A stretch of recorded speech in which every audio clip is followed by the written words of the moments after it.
মুক্তাগাছা থেকে ফুলবাড়িয়া হয়ে আসিম হয়ে সেই বগার বাজার পর্যন্ত যে রোডটা ইনশাআল্লাহ দোয়া করেন, এটা বাতিল হয়ে গেছিল।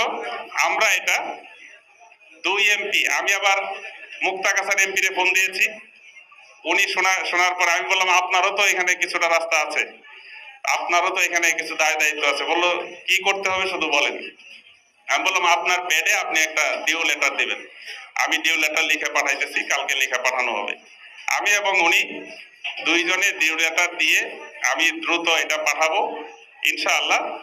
এই রাস্তাটা যদি হয়ে যায় তাহলে এটা হবে আমাদের যোগাযোগের কেন্দ্রভূমি হয়ে যাবে ইনশাআল্লাহ।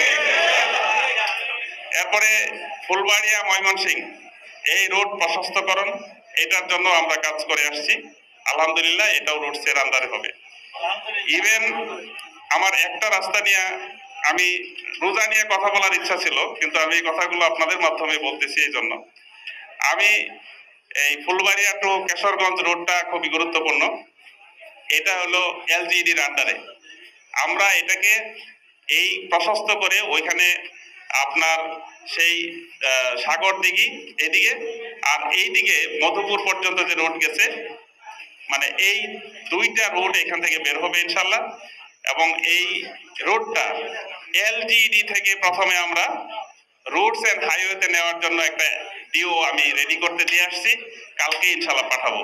যদি এটা রোডসে চলে যায় তাহলে এই রোডটা প্রশস্ত হবে এবং এই রোডের কার্যক্রম শুরু হবে ইনশাল্লাহ।